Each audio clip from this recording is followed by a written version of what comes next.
When it comes to church planting, we all know you can't plant a church without any people. And so one of the biggest questions everybody asks is, how do I get people to commit to my launch team? Well, good news, that's exactly what we're going to talk about in this episode of Practical Church Planting. Welcome back to Practical Church Planting, where in 15 minutes or less, we'll give you practical tips, advice, and encouragement to help you plant and grow healthy churches. My name is Brian Androsi, and joining me today is Dylan Dodson. And today, we're going to give you 6 tips for getting people to commit to your launch team. So this is like every church planter's question. Yeah. I had a guy message me recently, and then also someone posted on our Facebook, the Practical Church Planting Facebook group. Which you should join. You should join. Asking, this same issue. Mm-hmm. And so we just thought we'd give some thoughts and reflections on how to actually get people to join, because obviously, if that's how you plant a church. Lifelong question. You need people. So here we go.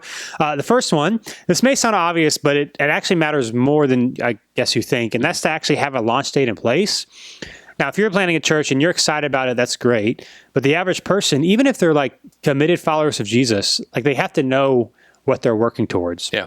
And so there's nothing wrong with like telling people and like, hey, we're considering this. Would you be part if we plant? Like, I'm not saying you can't have initial conversations with people to see if they're interested or whatever. But like once you actually start like saying, hey, we're going to plant a church and you want to get more people involved, you've got to have a launch date somewhat in place. Like when we started New City, it's a long story short, we didn't really have that. It was kind of vague and it was kind of pushed back. And that was one of our biggest issues. Is I was kind of like, it's kind of probably going to be at this time, but like we can actually tell you when it is. Yeah. And so I would say you've got to have something that people actually can know what's happening. Even if when it gets closer, you have to adjust it a little bit. Just saying, hey, we're planning a church. Everybody want to join us. There's no direction there. So you can't fault people for not getting on board if they don't see like the end goal or the point of it in sight. Yeah. Like you said, you can push back if need be. I mean, obviously you don't want to push back indefinitely or continually, but don't feel like just because you say something that nothing can ever change that. Obviously life happens, but like you said, no one's ever going to be as excited about your church planting as you are, no matter who you get. And people be excited, but no one's going to be as excited as you are. And every kind of, what's the word? The kind of reason you give them not to be excited is going to make it even more difficult. So one of the things is not having a timeline in place and then kind of just agreeing to this arbitrary kind of thing that's going to be happening is... It may seem good in your mind, but it's way harder to actually agree to in theory. Totally. And again, we're not saying like if you're interested or you want to talk through planning with some people, but when you actually say, hey, we're planning a church, if you can't say when it's going to actually come to be, it's really hard for people to get on board. Right. Number 2, have something consistent to invite people to outside of just your events. So not just fun in the park. Yep. We got lots of failure stories to share with you. That was one of our issues. Like we did these random events, which is great, but like there was no real follow-up. Mm-hmm. Or when we first started, we had these random events and then we had a monthly launch team night, which just that's not enough. Like once a month, and if you miss it, then it's 2 months. And so I think it kind of varies depending on how far out you are. So I'm not saying it has to be every week, but at least every other week. Like once you're actually, when you say we're planning a church, have a couple interest nights or vision nights, whatever, but like get something on board. Like you need to have your outreach events and whatever, you meet people, all that sort of thing. But you also need to be able to invite people to something that's consistent. Yeah. So they don't have to wonder like, when is the next event happening? Or like if it's every other Sunday night or if it's every Sunday night, they know like this is happening all of these times. And so when they're ready or if they're available, they know what they can come to as opposed to just some random event that they don't know when the next one's going to be. Yeah, it's hard to follow up if there's no kind of next thing. And also, a side note, I wasn't just trying to take a dig at New City by saying fun in the park, but it seems like every church plan is like, it's day in the park day because we're going to be planning a church. So if you do have events, be more creative with your events. And then have something to invite people to. Again, not just the random things, but say, hey, here's what's going on. And so people that are interested, because some people are interested, they might not want to wait a month or 2 months. Mm-hmm. They've got to have something they can come to. Yep. So have some sort of gathering. Again, it doesn't need to be a church service. It can just be like, hey, we're going to cast vision. We're going to do some training. We're just going to get to know each other.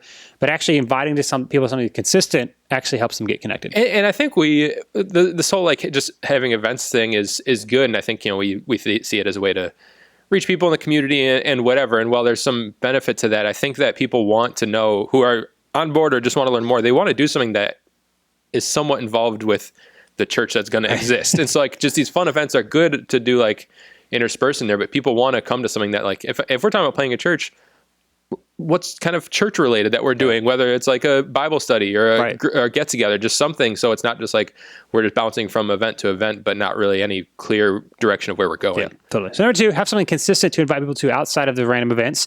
Number 3, listen, we like to just blow people's minds here. Not only, number 1 was have a launch date in place. Not only that, but number 3. What kind of launch date? A closer launch date. I like that one. Now we're not saying like speed up your timeline or shorten it, but you just need to know that the closer you are, the more likely people are going to join. So again, I had a guy send me a message, just kind of asking this question about it, whatever. And one of the things that I'm not saying that they should, speed up the launch or whatever, but they're not launching for about 18 months. Yeah.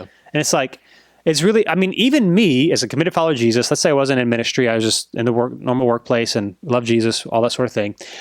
I would not personally be able to join a launch team that's not launching for 18 months. Yeah. Like I don't know what am I doing for, and you can't buy, it doesn't make a lot of sense. And and so if there's like reasons why you don't need to launch for another 2 years or whatever, I would say there's something unique and special about the early phases of like the momentum of, hey, we're planning a church. Hey, this is happening. Mm-hmm. And if you do that too soon, you lose that momentum and then nobody sticks around because it's too far away. And then you feel defeated before you ever get started. Yeah. And so either have a closer launch date or wait until you're a little bit more prepared, because having a super long launch date, it's just going to be hard for people to gain traction on what you're doing. And this can be hard to wait. Like every network, denomination, whatever. I mean, it's not actually true, but it almost seems like everybody just cares about how many people you got on your launch team and how much money you got. And so like, especially if you have this planned and you're going to be planting whenever in 2 years, year and a half or something like that, it can be hard to just feel like you're just waiting for the things that seem to be the most important things. And when you say that, I'm thinking, I'm remembering a while ago, there was a guy who was planning a church, kind of close to us, but it had a website and everything, and they weren't planting for 2 more years when it first came out.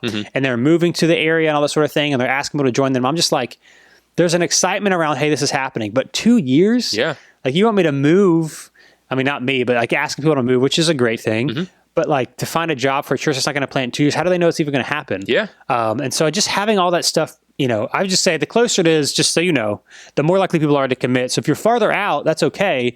I just wouldn't kind of go all in if you know it's going to be a while, because it's just going to be hard for people to jump on board to that.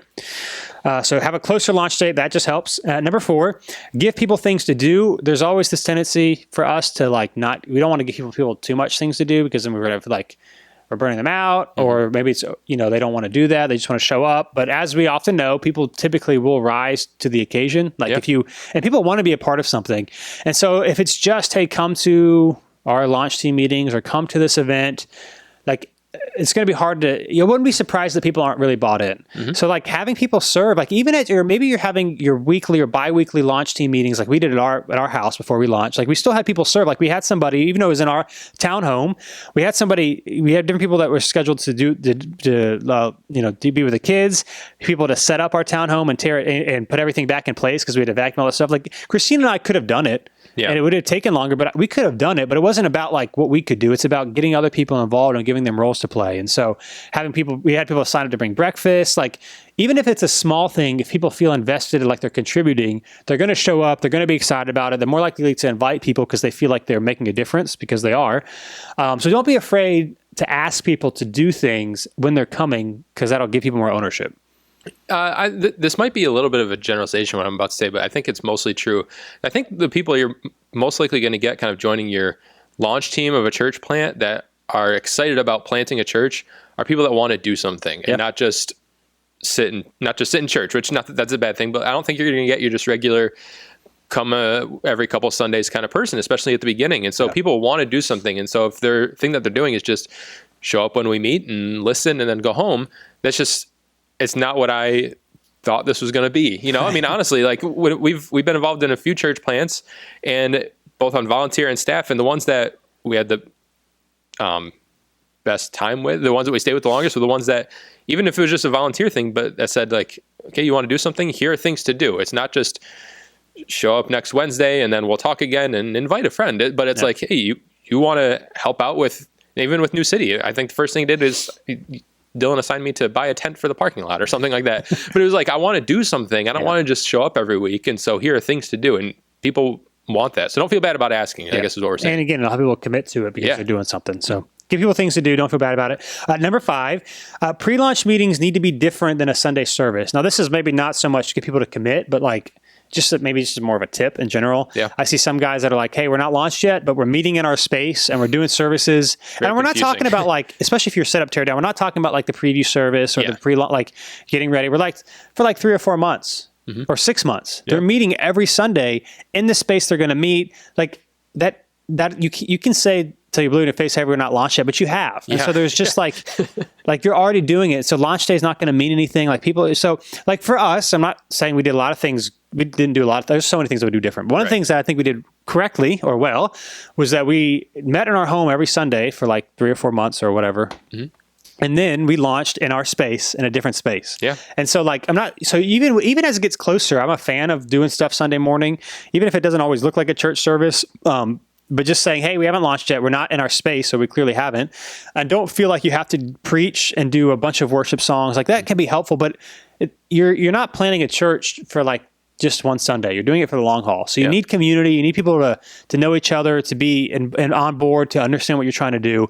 But don't act like a church and meet in wherever you're going to launch in if you haven't done it yet. Yeah, I've seen multiple people talk about doing this just in Facebook group, in ours and in others, but like their timeline is gonna meet in homes for a little bit and then move to our space and start meeting weekly for X amount of months and then we launch. It's like, what is the difference? I mean, maybe I just got to be there, but like, what's the difference between those meeting every week and launch? It's just, there is something, and it's not the most spiritual thing in the world, but there's something exciting and special about launch day, and not just for you, but for your people too. Right. And for it to just be like, this Sunday we're meeting, last Sunday we met, next Sunday we're launching, and then we meet again. Like it's another week. And you're right. Like some people push back because it's not very spiritual. It's like, why does it matter when your launch day is? Like, I get it. Yeah. But knowing the fact that launch day is typically special and there's momentum, like why would you not try to harness that if you can? Obviously your motivations are probably good because you're planning a church.